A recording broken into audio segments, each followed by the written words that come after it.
Assalamualaikum warahmatullahi wabarakatuh. Selamat pagi anak-anakku.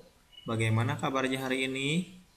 Mudah-mudahan dimanapun kalian berada, kalian selalu dalam keadaan sehat walafiat ya.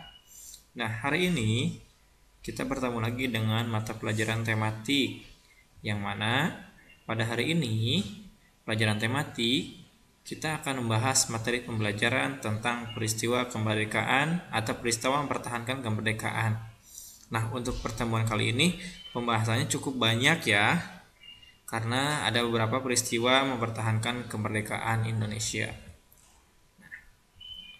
Nah, sebelum kita belajar tentang peristiwa mempertahankan kemerdekaan, silakan persiapkan dulu buku tema 2 ya, yang gambarnya seperti ini. Dan kita akan memulai pembelajarannya dari halaman 44. Nah, namun sebelum kita mulai, alangkah lebih baik kita berdoa terlebih dahulu.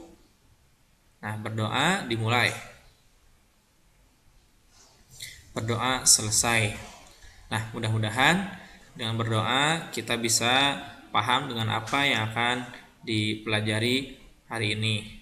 Nah, adapun tujuan pembelajaran yang mana nanti setelah belajar kali ini kalian diharapkan mampu mengetahui berbagai cara mempertahankan kemerdekaan Indonesia, dan kalian juga mampu menyebutkan beberapa perjuangan dalam mempertahankan kemerdekaan, dan kalian juga bisa meneladani sikap tokoh atau pahlawan dalam mempertahankan kemerdekaan Indonesia. Nah, kita mulai peristiwa mempertahankan kemerdekaan Indonesia. Tepatnya di halaman 44. Nah, ada Udin yang sedang memegang tombak, yang mana di kepalanya diikatkan pita yang berlambangkan warna merah putih. Nah, Udin berkata, setelah proklamasi kemerdekaan Indonesia 17 Agustus 1945, seharusnya bangsa Indonesia telah merdeka dan terbebas dari segala bentuk penindasan serta penjajahan. Namun, kenyataannya tidak demikian. Bangsa Indonesia masih perlu berjuang mempertahankan kemerdekaan Indonesia. Mengapa? Nah, ada yang tahu nggak? Mengapa?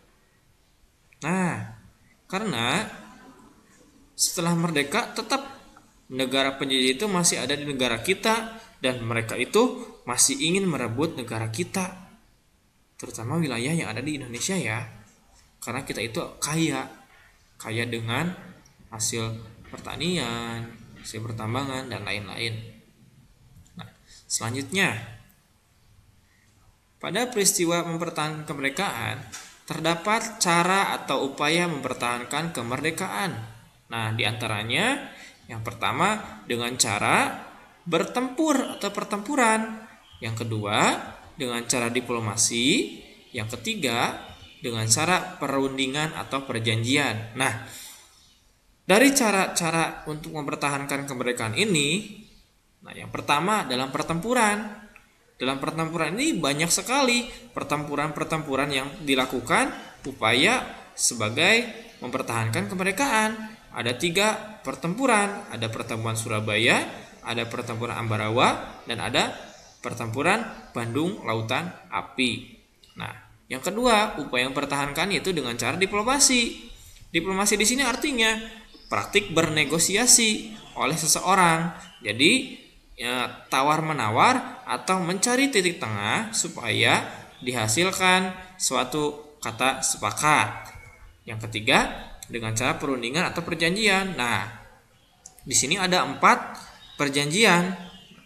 Perjanjian yang pertama perjanjian Linggarjati, yang kedua perjanjian Renville, yang ketiga perjanjian Romroyen, yang keempat konferensi Meja Bundar. Nah, pertempuran, diplomasi, dan perundingan ini merupakan cara atau upaya dalam mempertahankan kemerdekaan Indonesia. Nah, nih kita lanjut ya. Kita masuk ke pembahasan peristiwa-peristiwa mempertahankan kemerdekaan Indonesia. Yang pertama tadi dengan cara pertempuran. Ada pertempuran Surabaya. Nah, ini tepatnya ada di halaman 45 ya. Nah, di pertempuran Surabaya ini dimulainya pada tanggal 25 Oktober 1945. Posisinya sudah merdeka kita itu. Nah, sekutu dengan pimpinan Jenderal Malabi ya datang, dan terjadi kontak senjata. dengan pemuda Indonesia. Setelah itu, Inggris, dalam hal ini Inggris mengeluarkan ultimatum kepada Indonesia. Ultimatumnya apa, Pak? Jadi ultimatumnya meminta kepada orang Indonesia yang bersenjata bahwa harus melapor dan meletakkan senjatanya di tempat yang ditentukan dan menyerahkan diri dengan mengangkat tangan. Jadi seolah-olah Indonesia itu harus menyerah kepada Inggris, tetapi Indonesia menolak. Sehingga pada tanggal 10 November 1945 terjadi pertempuran yang sangat dahsyat. Di mana? Di Surabaya. Sehingga pada tanggal 10 November diperingati sebagai Hari Pahlawan. Selanjutnya, pertempuran yang kedua yaitu ada pertempuran Ambarawa. Nah, pertempuran Ambarawa ini dipimpin oleh Brigadir Battle yang mendarat di Semarang, Jawa Tengah ya, untuk mengurus tawanan perang. Nah, sekutu ini datang, diboncengi Nika, lalu dilawan oleh Indonesia. Kenapa dilawan?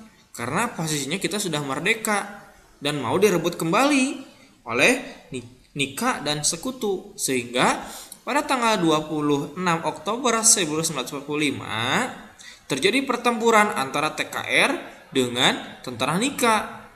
Nah, namun ketika sedang terjadi pertempuran TKR dengan Nika, datanglah Soekarno dan Brigadir Battle melakukan suatu perundingan dan dihasilkanlah kata sepakat. Namun di belakang itu, di belakang pertempuran itu ada kata sepakat ini,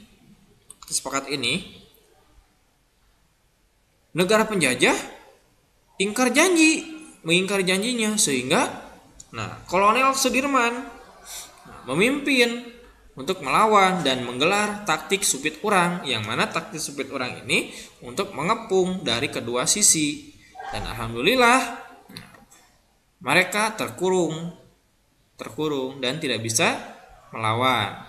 Sehingga pada tanggal 15 Desember 1945 Indonesia berhasil merebut Ambarawa dan sekutu dibuat mundur. Lalu pada akhirnya diperingati sebagai Hari Juang Kartika. Selanjutnya, yang ketiga ada pertempuran Bandung Lautan Api. Kita tinggal di daerah Bandung ya, di daerah Bandung. Meskipun kita berada di Bandung, Kabupaten Bandung ya. Namun kita masih termasuk ke dalam Bandung.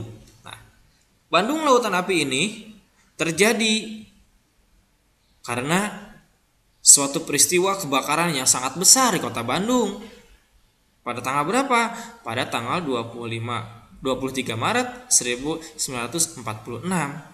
Dan dalam waktu 7 jam, sekitar 200.000 penduduk Bandung membakar rumah mereka. Jadi mereka membakar rumah-rumahnya dan pergi ke Bandung Selatan. Untuk apa? Untuk membubarkan supaya tidak dijadikan sebagai markas oleh Belanda. Jadi dibakar saja daerahnya. Orang-orang Indonesia ini pergi ke Bandung Selatan. Pergi ke Bandung Selatan itu untuk apa? Untuk membakar gudang amunisi milik sekutu yang terdapat di Dayakolot. Atas dasar siapa? Atas dasar pemikiran Muhammad Toha dan Ramdan. Dan Muhammad Toha berhasil meledakkan gudang tersebut, sehingga para penjajah ini dibuat mundur kembali. Halaman selanjutnya. Yang selanjutnya ini dengan cara ada peristiwa mempertahankan kemerdekaan dengan cara perjanjian. Yang mana perjanjian yang pertama itu ada perjanjian Linggarjati. Yang mana perjanjian Linggarjati ini perjanjian yang dilakukan oleh Indonesia dan Belanda di Linggarjati, tepatnya di Provinsi Jawa Barat. Perjanjian ini isinya tentang apa, Pak? Tentang status kemerdekaan Indonesia. Ini ada hasil perundingannya, ada 4 hasil perundingan. Nanti silakan kalian bisa mempelajari sendiri ya. Dan intinya perjanjian Linggarjati ini tentang status kemerdekaan Indonesia. selanjutnya yaitu tentang perjanjian Renville, yang mana perjanjian Renville ini juga merupakan satu cara mempertahankan kemerdekaan, tetapi tidak dengan pertempuran, tapi dengan cara perjanjian. Nah, perjanjian Renville ini sama perjanjian yang dilakukan oleh Indonesia dengan Belanda di atas kapal perang Amerika Serikat. Nah, kenapa namanya disebut perjanjian Renville? Renville ini merupakan nama kapal perang Amerika Serikat, yaitu USS Renville yang berlabuh di Tanjung Priok. Nah, perundingan ini antara Indonesia dan Belanda ditengahi oleh 3 negara, yaitu negara Amerika, Australia, dan Belgia. Untuk apa Pak ditengahi oleh 3 negara ini? Supaya jalannya perjanjian dihasilkanlah hasil yang sepakat dan lancar. Nah, di sini ada delegasi Indonesia yang mewakili oleh Indonesia, yaitu Amir Syarifuddin ya. Dan dari perjanjian Renville ini dihasilkanlah 3 hasil perundingan. Nah, silakan nanti kalian pelajari sendiri ya, karena di buku tematik sudah ada. Yang selanjutnya ada perjanjian Roum-Royen. Nah, perjanjian Roum-Royen ini dimulai pada tanggal 14 April 1949 dan ditandatangani pada tanggal 7 Mei 1949 di Hotel Des Indes, Jakarta. Perjanjian ini diambil dari nama kedua perwakilan. Nama perjanjian Roum-Royen ini diambil dari nama Muhammad Roum dan Herman van Rojen, sehingga perjanjian ini dinamakan perjanjian Roum-Royen. Nah, perjanjian ini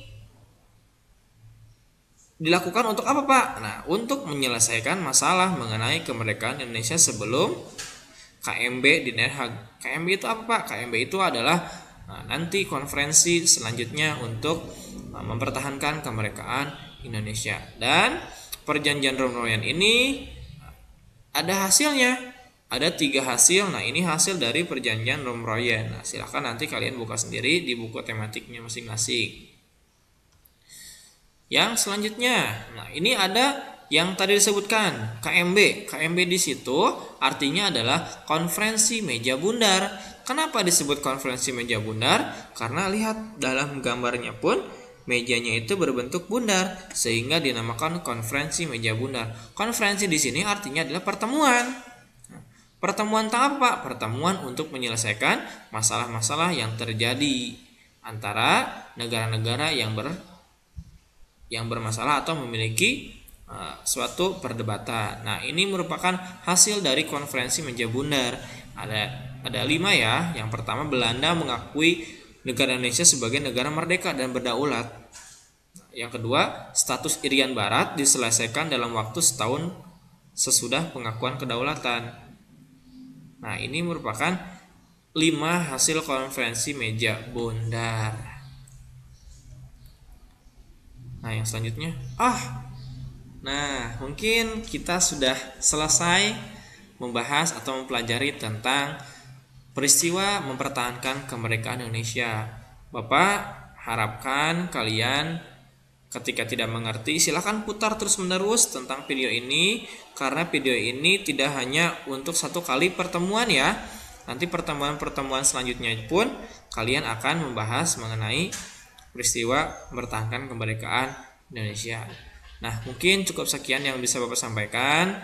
Terima kasih atas perhatiannya. Semoga kalian mengerti dengan apa yang Bapak sampaikan. Billahi taufiq wal hidayah. Wassalamualaikum warahmatullahi wabarakatuh. Semangat belajar.